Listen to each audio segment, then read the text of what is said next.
1998년 12월 26일 이른 아침 중국 스촨성의 한 시골 마을에 살고 있었던 리 노이는 자기 밭일을 하러 가려고 나왔다가 도로변에서 시신항구를 발견합니다. 이때 이 노인은요, 도로변에서 시체가 발견됐기 때문에 당연히 뺑소니, 차에 치여 죽었구나, 차는 도망갔구나 라고 생각을 했어요. 그래서 신고할 때도 이렇게 얘기합니다. 그렇게 현장에 도착한 경찰, 그런데 분명히 교통사고로 인한 사망이라 들었는데 막상 가서 보니까 약간 교통사고라고 하기에는 좀 이상한 거예요. 교통사고로 사람을 친 후에 도망갔다면 이 운전자는 브레이크를 끽 밟게 돼 있습니다. 그러면 바닥에 뭐가 남습니까? 브레이크를 밟은 흔적, 스키드 마크가 남게 되죠. 그런데 이 도로에 스키드 마크가 없는 거예요. 거기다 사망한 사람의 옷도 멀쩡해 보였습니다. 어디 찢어지거나 구르거나 부딪힌 흔적이 없어. 경험 많은 경찰 눈에는 교통사고로 인한 사망으로 안 보였던 거죠. 바로 부검을 진행했습니다. 그 결과 사망자는 30대 전후의 남성으로 그의 머리에 무언가로 강하게 얻어맞은 흔적이 발견됐어요. 심각한 두개골 손상으로 인한 사망. 고인의 사망 시간은 8시간을 넘지 않았습니다. 즉 말하자면 범행 시간은 어젯밤부터 시신 발견된 오늘 새벽 사이. 이건 살인사건이다. 경찰은 즉시 두 그룹으로 나눠 수사를 진행합니다. 첫 번째 팀은 인근 마을을 탐문 수사하면서 사망자의 신원을 확인하고요. 두 번째 팀은 시신이 발견된 현장을 조사하면서 남겨진 단서를 수집해요. 시신 발견 현장을 수사하던 경찰은 곧바로 새로운 단서를 발견합니다. 시신이 발견된 도로, 첫 사건 현장이 아니네? 왜냐? 고인은 성인 남자로 사망 원인이 강한 무언가로 머리를 여러 번 구타당한 것이었는데 시신 발견 현장 도로에는 어떠한 혈흔이나 싸움 흔적이 없었거든요. 여기는 그저 시신을 버린 유기 장소일 뿐이구나. 또한 사건 현장 주변을 수색하던 경찰은요, 시신이 있던 곳에서 약간 떨어진 도로 근처에서 핏자국을 발견합니다. 그 핏자국은 방울 모양으로 뚝뚝 바닥에 떨어져 있었는데 한 대여섯 걸음마다 하나씩 있었어요. 그걸 쭉 따라가다 보니 한 농가 밭이 나오네. 곧 경찰은 그 농가 밭의 깊숙한 한 지점에서 혈흔의 종점을 찾아냈습니다. 논밭에 농작물이 다 눌려가지고 헤집어져 있고 이쪽에 피가 엄청 튀어있어. 누가 봐도 이 밭 논두렁에서 큰 싸움이 있었던 걸로 보였습니다. 아, 이곳이 첫 번째 범죄 현장이구나. 곧바로 해당 논밭을 통제, 조사에 착수하는데 그 논밭을 보다 보니까 바닥에 무슨 자국이 있어. 이 뭐야? 보니까 자전거 자국이. 여러분, 보통 우리가 자전거 도로나 길에서 타지 논밭에서, 그것도 논밭 그 가운데서 자전거를 타진 않잖아요. 그런데 지금 논밭 깊숙한 곳에 핏자국과 더불어 자전거 자국이 있다? 이건 범인이 범행을 저지른 뒤에 이 논밭에서 자전거를 탔구나. 왜? 시신을 도로변으로 옮겨 유기하려고. 마을 탐문 수사를 진행하던 경찰팀 또한 사망자의 신원을 알아냅니다. 사망자의 이름은 인근 마을 주민 조충무. 그는 본인, 그리고 본인의 어머니, 그리고 아내, 자녀, 이렇게 4인 가족으로 살고 있었는데 마을 사람들은 하나같이 그에 대해서 너무 정직하고 성실한 남자였다고, 다른 사람들과 갈등 전혀 없었다고. 경찰이 봤을 땐 원한 살인으로는 보이지 않았어요. 그렇다면 강도? 돈 때문에 죽인 걸까? 그런데 그것도 좀 아닌 것 같다 싶었던 게 당시 조충우 가족 부자가 아니었습니다. 강탈할 재물이 없는데 뭘... 그렇다면 성실했던 농부가 길에서 죽어야만 했던 이유는 뭘까? 경찰은 조충무의 어머니를 만나 얘기를 듣게 되는데 여기서 중요한 단서가 나와요. 우리 아들 어젯밤에 저녁밥 먹고 논밭에 갔다 온다면서 나갔는데 그런데 이렇게 발견된 거예요. 여러분, 보통 농부들은요, 해가 뜨면 농사를 짓고 해가 지면 휴식을 취하죠. 그런데 이 조충무는 해가 다진 저녁 논으로 갔다. 일하려고? 뭔가 이상한데. 이때 조충무 어머니는요, 아니, 어제 혼자 나간 게 아니었어요. 며느리와 함께 둘이 나갔습니다. 그런데 한 몇 시간 지나서 며느리 혼자 들어오더라고요. 그이는 조금 있다 들어올 거라고 하면서 그 후에 우리 아들이 이렇게 발견된 거예요. 이 말에 경찰 바로 아내 백숙경을 소환시킵니다. 백숙경은요, 누가 봐도 당황해하고 있었어요. 말도 이 말했다 저 말했다. 그녀의 혼란스러운 표정은 모두 경찰 눈에 띄었죠. 이와 동시에 이 부부의 집을 수색하던 경찰, 조충무의 집 뒤뜰에서 중요한 무언가를 발견합니다. 그건 바로 자전거. 그냥 자전거도 아닌 피 묻은 자전거. 거기다 바퀴에 아직 다 마르지 않은 진흙이 가득 묻어있네. 이 자전거를 통해 범인이 피해자의 시신을 옮긴 것 같은데 그 자전거가 고인의 집 뒷마당에서 나왔습니다. 게다가 고인의 아내인 백숙경이 신문 과정에서 보여준 이상한 행동들, 똥내가 펄펄 나죠. 이 아내, 남편 조충무 살인사건에 대해 뭔가 아는 게 있구나. 그렇다면 이 사건, 아내가 연관된 치정살인인 걸까? 경찰은 남편 조충무와 그의 아내 백숙경의 사이를 조사하기 시작했습니다. 마을 사람들을 만나 물어보는데 사람들이 그러는 거예요. 그 조충무 아내 백숙경, 그 여자 몹쓸 여자야. 여기 이웃마을에 조정안과 그렇고 그런 사이였다니까. 아, 이 안에 내연남이 있었구나. 경찰은요, 바로 이 조정앙 집을 기습합니다. 경찰이 조정앙을 발견했을 때 그의 눈은요, 시뻘겋게 충혈돼 있었어요. 엄청 피곤해 보였습니다. 밤새도록 잠을 못 잔 듯 보였어요. 거기다 조정앙 그의 집에서 피 묻은 호미가 나옵니다. 호미. 이게 아무래도 살인도구, 흉기 같은데 경찰은 이 조정앙과 백숙경을 강력 용의자로 체포. 이 두 사람을 따로 신문하기 시작해요. 백숙경을 신문할 때 경찰은 물었습니다. 조충무와 당신 어떤 관계입니까? 이에 백숙경은요, 제 남편입니다. 이에 경찰이 그럼 조정앙은요? 이 물음에 그녀는 잠시 머뭇거립니다. 그러더니 모든 경찰을 놀라게 하는 대답을 해요. 그는 내 아이의 친아빠예요. 처음 이 말에 경찰은요, 조충무 아내가 조정앙과 그냥 바람을 폈고 아이까지 낳았다고 생각을 했어요. 불륜 관계 이어가다가 본 남편 조충무를 죽인 거구나. 하지만 이 다음 이어진 백숙경의 말에 경찰은 뒤통수를 얻어 맞은 듯한 엄청난 충격을 받습니다. 백숙경이 조충무와 결혼했을 때 그때 그녀 나이는요 20살도 안 돼 있었어요. 조충무는 성실하고 정직한 남자였습니다. 부부는 넉넉하진 않았지만 다정하니 행복하게 잘 지냈어요. 시어머니도 부지런한 백숙경을 너무 이뻐하셨죠.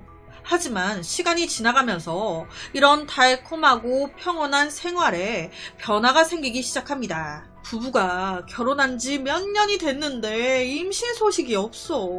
그러다 보니 마을에 이상한 소문이 퍼지기 시작한 거예요. 백숙경 임신 안 된대. 그 집 가문 조충무에서 끊기겠네. 이런 소문 시어머니가 안 들었을 리 없고 걱정이 안 됐을 리 없겠죠. 애도 못 낳는 게 우리 집으로 시집 온 거 아니야. 이렇게 되면서 계속 백숙경한테 눈치를 주기 시작한 거예요.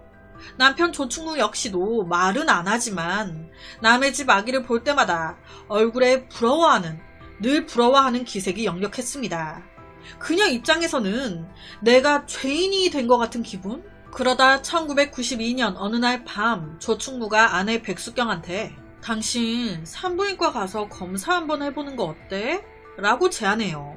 이 말에 백숙경은요, 나만 하는 건 싫어. 당신도 같이 해. 라고 말합니다. 그런데 이 조충무 자기는 싫다는 거예요. 내가 뭐 확인할 게 있나? 난 건장한 남자야. 이 말 듣고 어떤 여자가 가만히 있을까요? 난 뭐 그럼 문제 있는 여자야? 임신이 나 때문에 안 되는 건지 당신 때문에 안 되는 건지 둘 다 아무 문제 없는데 하늘에서 안 주시는 건지 정확히 모르는 거 아니야. 왜 나만 검사해? 같이 안 하면 나도 검사 안 해. 조충무 자기 딴에 자기가 이런 검사 받았다는 게 마을에 소문이 퍼져버리면 자기 뭐라고 생각하겠냐라는 거예요. 그러니까 이때 백수경이 확 찌른 겁니다.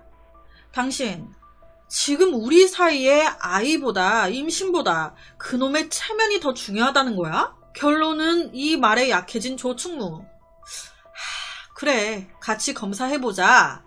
그렇게 둘 다 불임 및 여러 가지 검사를 해보는데 백수경 정상으로 나옵니다. 그런데 남편 조충무가 불임이네. 남편한테 문제가 있어서 아이가 안 생기는 거였어. 이런 결과에 아내도 놀랬지만 본인도 너무 놀란 거예요. 그래서 일단은 부모님이나 다른 사람들에게는 비밀로 하자라고 하고 집으로 돌아오는데 자기 딴에 얼마나 갑갑했겠습니까? 그는요, 집으로 돌아온 후에 먹거나 마시거나 말하지 않았습니다. 그냥 마당에 멍하니 앉아서 담배만 뻐끔뻐끔 피우면서 하늘만 바라보고 있었대요. 하늘만. 정말 많은 생각이 들었겠죠. 그날 저녁 조충무는요, 아내 백수경에게 충격적인 말을 합니다. 아무리 생각해도 내 선에서 우리 가문의 대가 끊기는 건 그건 정말 아닌 것 같아. 다른 남자의 씨를 좀 빌리는 게 어떨까? 당연히 이 말에 백수경은요, 아니 이 사람이 미쳤나? 지금 무슨 소리 하는 거야? 없으면 없는 대로 그냥 우리끼리 살면 되지. 하지만 시간이 점차 흘러가면서 마을 사람들이 더 수근거리기 시작하고 시어머니가 더 나한테 눈치를 주기 시작해. 이게 그녀의 마음을 바꾸게 만든 겁니다. 남편 조충무는요, 우리만 알게 조용히 은밀하게 진행하면 다른 남자 씨를 빌려 임신한 거라는 거 아는 사람 아무도 없을 거고 아무 문제 없을 거야. 사실 백수경도 아이를 가지고 싶었거든요. 그 후부터 이 부부는 남자의 씨를 빌려 아이 낳는 일에 대해서 긴밀히 논의하기 시작합니다. 우선 제일 첫 번째가 누구 남자의 씨를 받을 것인가. 이때 조충무가 제일 강력하게 내세운 남자는 같은 마을 장씨였어요. 하지만 백수경, 장씨 싫어. 그 남자 무슨 멍청하니 이상하던데. 그런 남자 씨앗 받아가지고 무슨 애가 태어나겠어. 싫어. 장씨는 절대 안 돼. 이에 조충무가 되물었어요.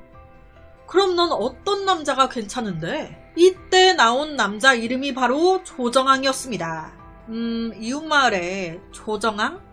그 남자 키도 크고 잘생겼고 머리도 똑똑한 것 같더라고.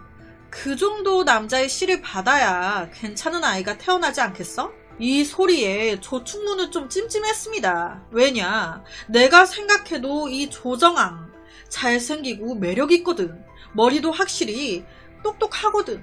그런데 문제는 이 남자 엄청 바람둥이야. 이미 한 번 결혼했다가 실패해서 이혼하고 자기 자식 2명과 노모를 모시고 살고 있는 남자였어요. 하는 일이라고는 하루 종일 마을 돌아다니면서 여자들과 장난치고 노는 것. 이런 남자를 우리 집으로 들여서 내 아내와 관계하게 만든다. 솔직히 찜찜하죠. 그래서 다른 남자로 하자고 몇 번을 얘기했어요. 하지만 백수경은 단호합니다. 아니, 난 조정왕 외에는 다 싫어.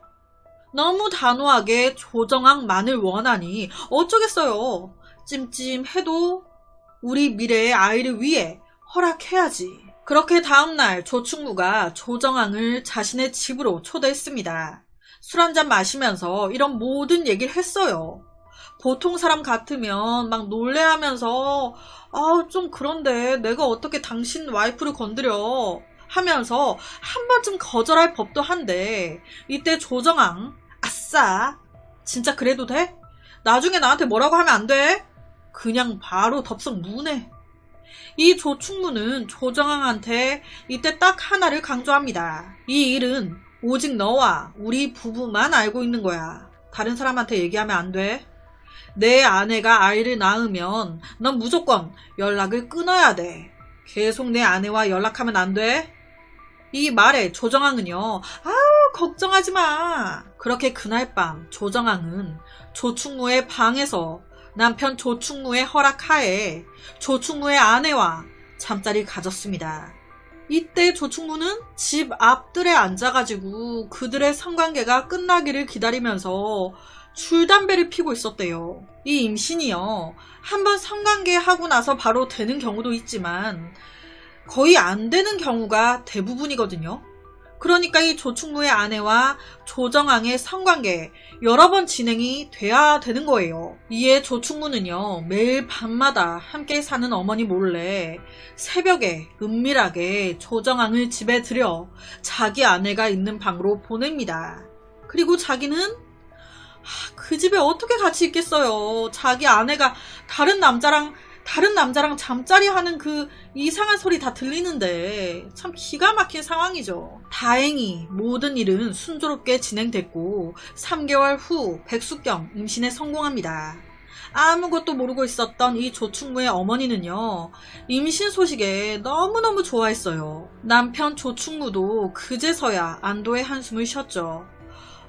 드디어 이 지옥이 끝나는구나. 그 꼴 더 이상 안 봐도 되겠구나. 그렇게 1993년 백숙경은 아들을 낳습니다.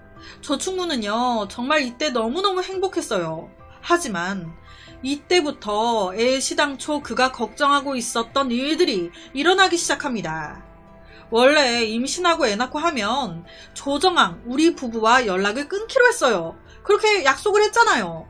내 아내와 연락 안 하기로 했는데, 와, 이 두 사람이 임신하기 위해 붙어있던 그 3개월 동안 정을 품었네. 아기가 태어난 후에 조정왕은요, 조충무가 일하러 나갈 때마다 그 틈을 타 집에 와서 백숙경과 놀아놨습니다.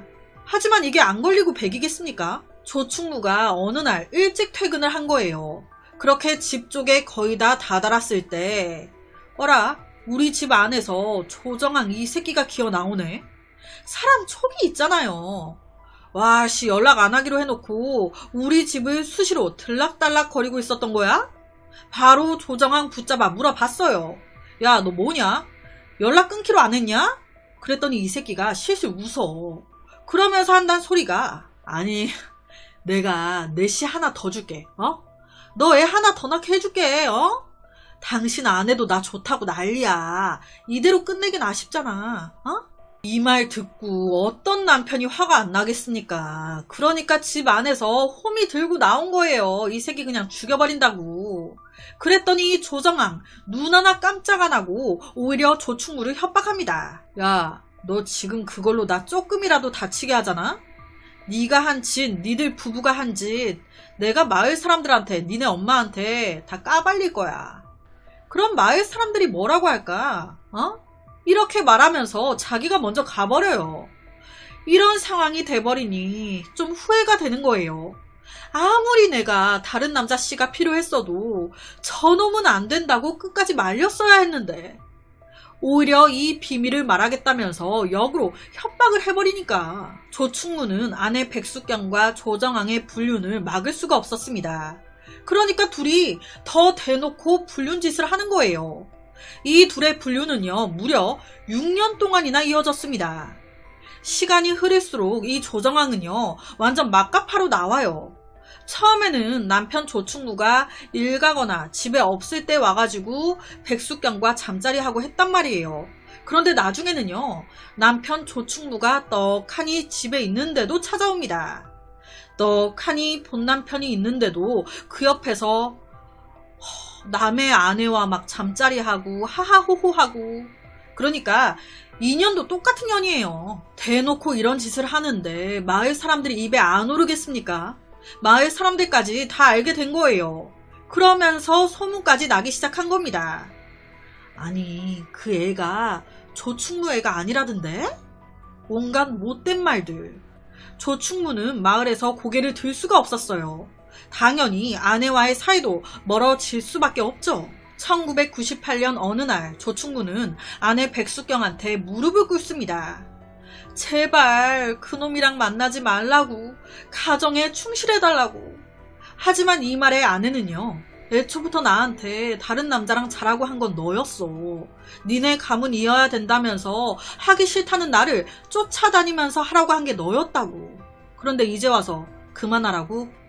나한테 무릎을 꿇어봤자 무슨 소용이 있니? 너무 차갑게 이렇게 말하니까. 가슴이 무너진 조충무는요, 그날 오후 술을 진탕 먹고 손도끼를 딱 들고 조정왕의 집으로 달려갑니다. 내 이 새끼 오늘 그냥 죽여버릴 거라고. 딱 가서 조정왕한테 말해요.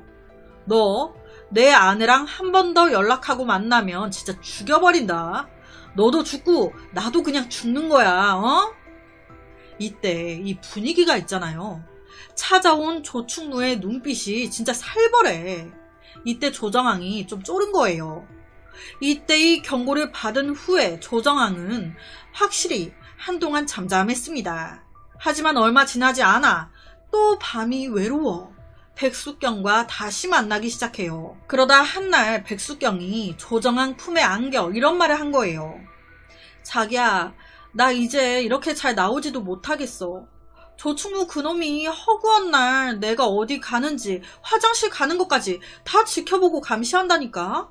이 말에 조정왕이 얼마 전에 우리 집에도 손도끼를 들고 와가지고 죽이네 마네 막 난리치고 협박하고, 거기다 이제는 당신까지 못 만나게 하고, 지가 잠자리 해달라고 애원할 땐 얹고 완전 다 지 맘대로야.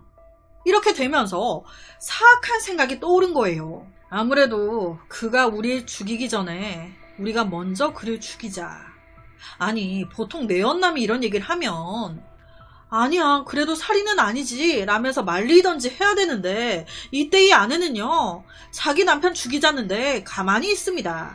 오히려 어떻게 할 건데?